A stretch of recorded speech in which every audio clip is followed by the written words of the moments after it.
Hey Garden Geeks, Tracy here, Summer Pick Farms. What is up? Well, I guess it's time for me to do a video. I've been kind of slacking off all summer. I've been busy doing other things like you all have been busy, doing farm chores, doing off the farm chores, anything like that. It's summertime. Everybody wants to get out and do other things but farm. So today's video, I kind of want to just give you a small walk around and show you exactly what's been going on here on the farm and just talking about a couple serious things. So without further ado, we will get into the video. Well, as you can see, I'm standing in front of our shade cloth high tunnel. If you guys follow us on Instagram, you'll have noticed I've posted some pictures of this. We did have a storm probably about a month and a half ago. Had a couple days in a row that the first day was like 80 some mile an hour winds. The second day was a little okay. And then the third day was like another 80 mile an hour storm. So obviously this high tunnel did not make it. And that was completely 100% my fault. And I'm going to tell you why. First of all, I've reused these hoops numerous times in other projects. So I've drilled multiple holes all over this thing trying to get stuff adjusted because, of course, I did not mark the hoops showing exactly where they came from so I could put them right back in the same holes. I just put all the hoops onto a trailer, took them off the trailer. As I grabbed them, I repositioned them, drilled new holes, put new bolts in them. So, of course, that's going to weaken this material. Second of all, I spaced these hoops about 10 feet apart here. They should be technically 4 feet apart to actually give them a lot of structure to hold this together in these high winds. And third, I did not put any end walls on here because there was just shade cloth. My thinking was the shade cloth is very porous, has millions of holes in it. The wind should be able to flow right through that and not really do any kind of uplift like it would if it was a solid piece of plastic, and it should stay fine. Now, with all those three things combined, it did do really great in a lot of the thunderstorms. It was just that high intense wind. We had a wall come in from the west. Fortunately, we didn't have a lot of damage here on the home. All we had was really this tunnel, but a lot of people I do know had trees down, roofs taken off, items like that. So we were pretty lucky just to have this happen. So I took the shade cloth off because you can see as the buckles are where it did buckle at all the joints, that shade cloth had holes in it. So what I'm doing is I'm going to repurpose that shade cloth because it's very expensive and we want to keep renewing the stuff that we do have. So we're going to put it on our small tunnel. I just kind of wanted to show you guys a little bit of the damage here just so you guys can see what's up. If, like I said, if you do not follow us on Instagram, you may not or may be aware of what the issues we had. But yeah, she's pretty much toast. So you can see I did get some baling twine and trying to hold some of these cherry tomatoes up. But these tomatoes are on their way out. We have harvested, I think, almost 1,000 pounds of tomatoes this year out of this little spot here and in the high tunnel. So, which is pretty amazing. You hear my rooster, he knows I'm outside. That's probably about 15 pounds of tomatoes per plant here, what I've actually got planted. But anyway, all right, if you guys can see, we are now in the chicken coop with the girls and guys. We do have barred rocks in here. We have, I think, 17 hens, and we have 2 roosters. We have one full-blooded barred rock, which is right there. And then if you could see him in the shot there, he is actually part barred rock and part leghorn. So his upper half of his body is going to be white, and then the bottom of it's going to be barred rock, and he is a big boy. Like this barred rock rooster right here, he's pretty good size, but that one over there has him beat to rights. And so he does run the roost. He is the secondary, of course. So if any of the, if he jumps on a hen out here to try to fertilize eggs and stuff, the other one will come running and knock him off. And the hens are not really fond of him. So if he does try to get onto them, the hens kind of throw a fit, and then you'll see the other rooster come in and kind of just barrel roll him off out of the way. But these guys are very docile. I'm a big believer in how you treat your animals. Shows their true self. If you're going to treat an animal really bad, they're going to treat you bad just like this. So, I mean, we got a rooster sitting right here, and he's hanging out here, and he's not even attempting to look at me or trying to spur me or anything like that. So, obviously, these girls do know that who feeds them. They have a lot of scratch out here right now. But what I wanted to talk about is, we're getting pretty good, decent amount of eggs this year. We've got 17 hens, and we're getting 16 eggs per day, roughly. So that's pretty good. I always was under the assumption that chickens would lay 2 or 3 eggs a piece, but I guess I was wrong. My chicken guru buddy told me that they lay one egg every 24 to 26 hours. So that right there probably would tell me that majority, I've got 99% of my girls are laying one egg per day. So, which is pretty cool. Um, so they're doing great, but they also eat very well. They eat nothing but microgreens twice a week, and they also eat anything else I would throw into the pen. There's some peppers here. We throw potatoes, tomatoes, cucumbers, corn, any kind of vegetables, and they also get microgreens twice a week because I harvest twice a week. So all the expenditures of those microgreen cuttings that I do not use, like I cut my peas pretty short, but I grow them really long, so that way I can be able to put 4 or 5 trays of peas in here for them at all times, so they have something to eat that's green. Because you notice they have wore this down. I know they hear you. The reason why I've not moved these guys yet is because I have 2 Chinese elm trees right behind you, and they throw a lot of shade in the afternoon.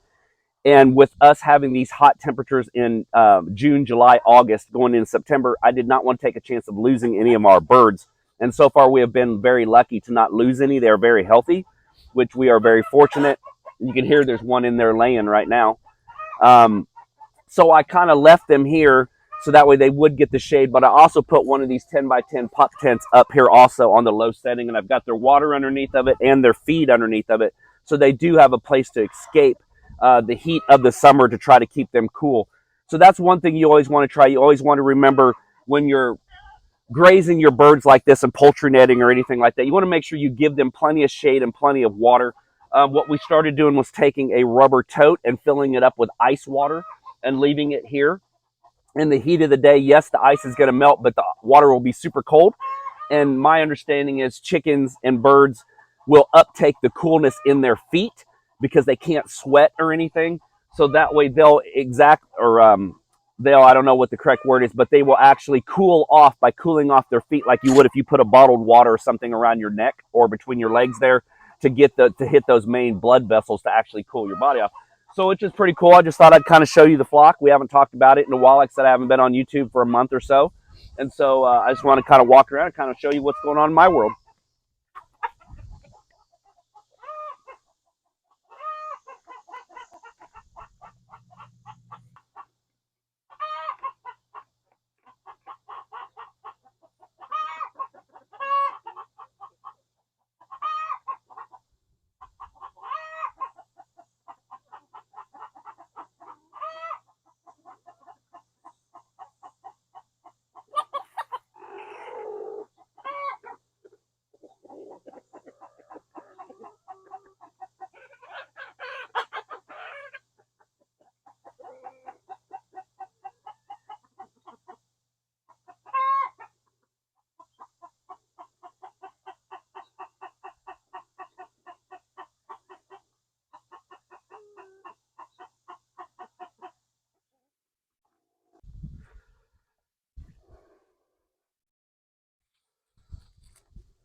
If you guys are wondering what I'm doing, if you're not familiar with poultry netting, you may or may not be.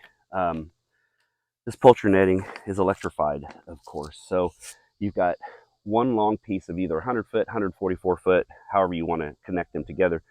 There's a connection point right here that you guys can connect these together. Well, if you make a square pen like I do, um, they do make some fiberglass posts. These are the drivable ones, so it's a little extra heavy duty, but I do have some fiberglass drivable posts also that go with this. I put a T-post right here, and this is my main junction in and out of the pen for them. And what I'm doing here is I'm just pulling the post together to seal that up so no snakes or anything cannot get in there, because this is electrified, so they will not get in underneath the here without getting shocked. But I do not want them to crawl through this plastic here. So what I've done is I just take pieces of Velcro and I've cut them off into small strips like this. And what I'm doing is I'm just connecting the poles together just like this so that way they stay tight. But with this T-post, this is going to keep everything tight. I know what this concept is, but I do not like it when it's just looping like that. Like you see a lot of people just loop it together, and which is fine. It still works and everything, but I kind of want it to have the neatness of a hand-built fence without being a hand-built fence.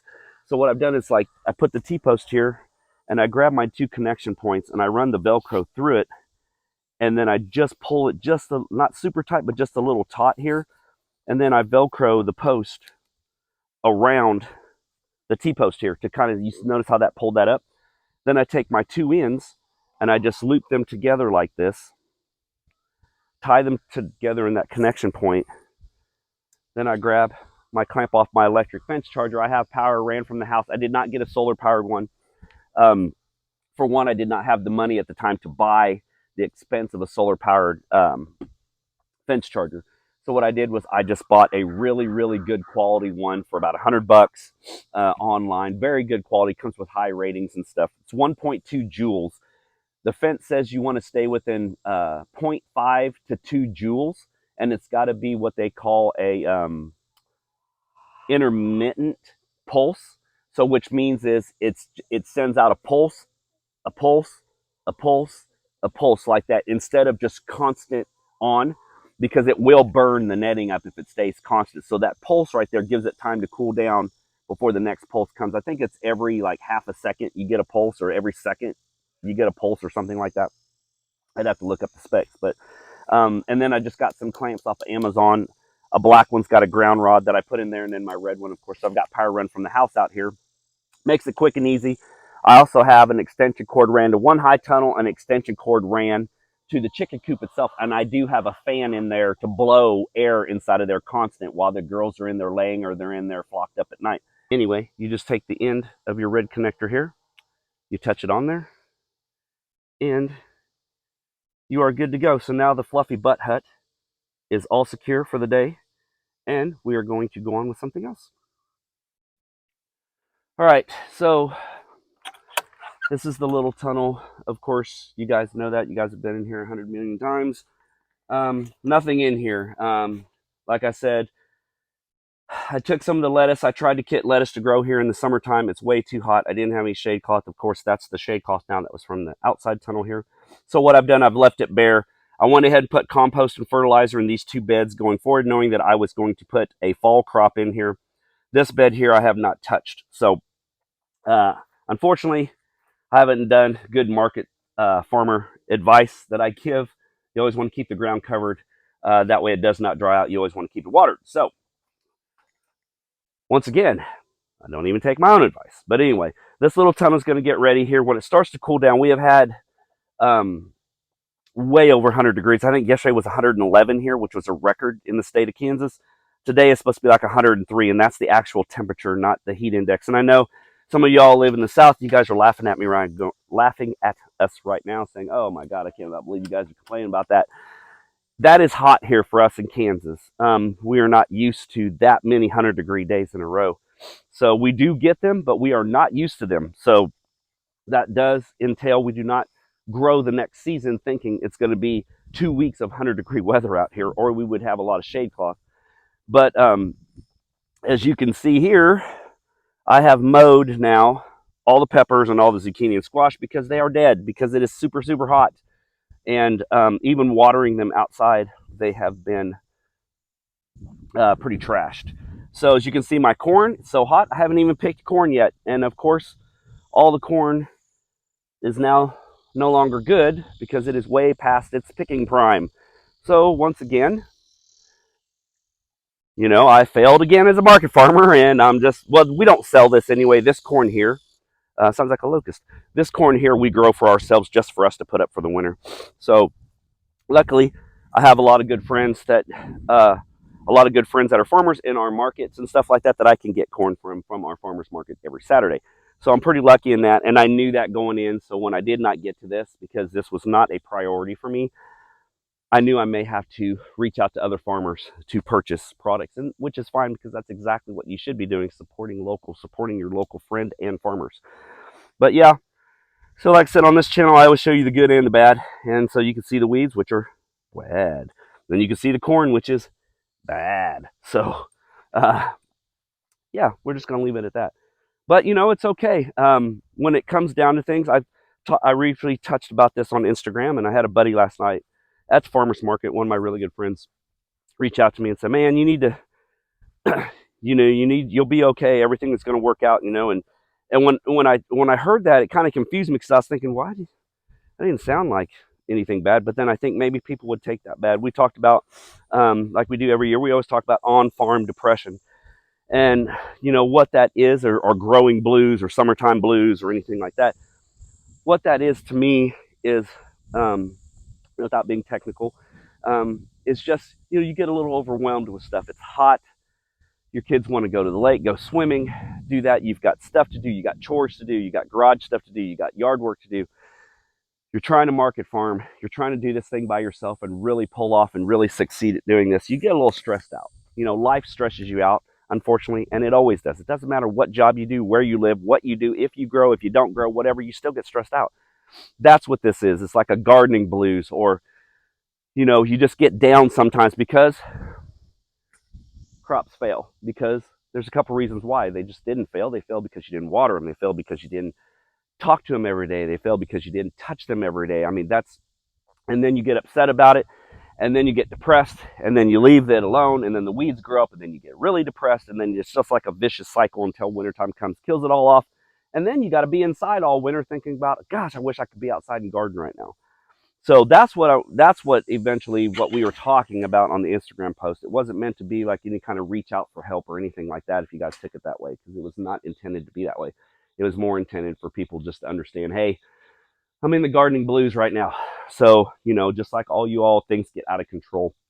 That's what it was intended for. But inside the high tunnel here, yeah, you know, I've had this bed empty for a while. I've lost some of the cucumbers, which I accidentally trimmed off while I was doing my high intensive lower and leaning. This bed has been open. The lettuces and stuff that died in there because it was too hot. I left the bed there, as you can see. It's a mess. So things have gotten out of control. These cherry tomatoes are all over the place. Just me not getting in here, taking care of stuff, you know, being busy with life. I do work on other stuff. You guys, like I said, you guys follow us on Instagram. You know that I do work on some custom cars and motorcycles in my garage. That's what I do as a living, or half living, and then the other half is market farming right now. So I don't get in here like I should to lower and lean some of this. Some of these cucumbers are 25 foot long. If you guys don't know what I'm talking about, go back and check out some of my other videos or some of our Instagram. You can just follow us at Summer Pick Farms on Facebook, Instagram, and YouTube. And I try to post there as much as possible to kind of show you what we guys are doing. But we are doing a lower and lean technique where you're trellising or race tracking all of your type of fruits, whether they're tomatoes, cucumbers, or anything like that. And you get the most bang for your buck from it. So as you can see, these guys are well falling over on themselves. Yeah. So I need to get in here and do some more trellising. And what that's going to do is takes all the leaves off the bottom of the plant itself, where you do not get any fruit, and then it puts more growing into the fruits up above there. So yeah, that's that. But let me show you. Like I said, everything's doing great in here. Cucumbers look good. But this right here, I do know next year, now that I've done this method for 1 year, I do know next year, of course, everybody wants to drive down the road while you're doing videos. Don't you know I'm doing YouTube? Jeez. But anyway, these cherry tomatoes are crazy. It's what happens when you let them go for 2 weeks and don't come in here. You notice everything is growing above the tunnel right now. So these cherry tomatoes are well in 25 to 30 foot long range right now with this racetrack system. You can see that one goes 5 or 6 plants over and then goes up another like 12, 13 feet. So yeah, it's a little crazy, but what I'm doing is I am just letting this go right now. We are almost at the end of our season. We're almost to September. Pretty soon these things are going to get too cold.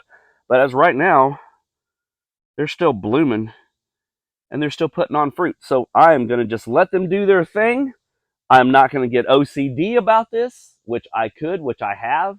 I've literally had some sleepless nights over thinking how I was going to control this, or when it's not 120 degrees in the high tunnel that I can come in here and actually take care of business. But me and my wife were talking about the other night when we were in here harvesting for market, that I was going to be chilled about this. I was not going to be upset. I was not going to be mad at the way things have went. I am just going to let nature take its course. It's going to provide us fruit. You can see these clusters right here. It's going to provide us fruit. It's going to provide us income, and it's going to provide us sustenance. So I'm just going to chill out, let nature do its thing. And it's hard for me because I'm so used to trying to control everything myself. We always talk about how to control your tunnels, how to weed your tunnels, how to water your tunnels, how to control, be Mother Nature inside your tunnels. I'm just going to let Mother Nature do its thing in here. So pretty soon this will be out. These will pass on, and I will be able to cut them off at the ground. We will clean this tunnel up, and we will be ready for fall growing, which right now I know it's the heat of the summer, but I've got trays of Salanova, trays of kale, trays of head lettuce going downstairs in the basement in my grow room. So that way we can get a head start on growing for fall. But those things cannot go out right now because of the 100-degree weather. They will die and cook. That's the trade-off here, guys. I get people at market all the time that ask me where our salad mix is, where our spinach is, where everything like that is. I am that guy that I want to do the very best that I am capable of doing all the time. That's the way I was raised. That's the way I believe people should be. Always put 125% in something, whether you want to or not, and you will always be rewarded in the end. Well, we haven't had salad mix for about a month now at the market, and that does hurt us because we are known for our salad varieties and salad mixes at the market. We're one of the only ones in our 65 vendor market that really provides a lot of salad. Now, there are other people that grow lettuces and salad mixes, but I don't think we're not a huge scale thing, but I mean, I don't think to the amount that we are bringing to market. You may see 4 or 5 or 6 bags of lettuce there where we're bringing 20 or 40 bags of lettuce. So not saying anything about them. They just don't grow as much as we do, which is fine. Some people, they grow corn, they grow potatoes, they do onions. We do not do either one of those things to sell. So there are some people that are good at certain things, some that are good at others. We prefer to do the tomatoes, cucumbers, and salad mixes because that's what we're known for is our salad stuff. So we concentrate a lot on that. So instead of bringing an inferior product to our market and being known as, oh, well, you can get salad mix from them in the summertime that's not very good. It's a little bit wilty and it's a little bit bland, or it may taste a little bitter, but you do get it. I do not want to be that person. I want to bring them the best product I can grow. That it's the exact same concept that McDonald's and them have is if you get a cheeseburger here at McDonald's in your local town, you should be able to drive across the country and get the same cheeseburger and it should taste the same. That's why the Coke tastes the same. That's a business model where you should be familiar with that product, and wherever you go, you should be able to have that taste or that recognition every time you taste that product. Same thing with our products here. When people come get our salad mix in April, May, and early June, I want them to taste the exact same salad mix that they get in October, November, and December and January here with us. So I tend to hold off on our salad mixes. We just don't have salad mixes for like 60 days. For like 2 months, we don't have salad mixes at the market. Yes, that does hurt us. And every week we do get a couple dozen people ask us where our salad mix is. And I have to explain to them that it's really, really hot here. It goes to Bolt. I don't like bringing bitter lettuces or anything like that to market. Yes, there are things we can do. Yes, we have a high tunnel. I have shade cloth. We could be putting more shade cloth. I could be misting water on them 3 times a day. I could be doing all of that. But I have found you still get a bitter product and you still get a small scale head of lettuce, which I do not want to be known for. So I choose to concentrate on snacking tomatoes, slicing tomatoes, cucumbers, squash, zucchini, peppers, items like that to take to market, summertime market stuff. And then we come back in on the fall, and that makes people kind of crave looking forward for our salad mixes. But that's where I'm going to cut the video today, guys. I know like I said, I've been really bad at just putting one out very sporadically, not doing one every week like I should.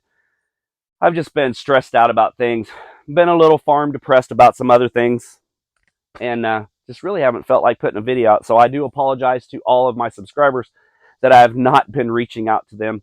But trust me, we're still here. We are still good. Everything is still great. So, yeah, I am going to go back in. I'm going to grab me another cup of coffee, make some breakfast, and then I'm going to hang out with my wife today because it is Sunday. So we are going to hang out, and I'll see you guys next time. Bye. I really need to do something with this. But you know what? I'm going to take my advice this time. I'm just going to let things go. Tracy, let things go. Oosa. Oosa. I don't even know if that really works, but I guess we'll see.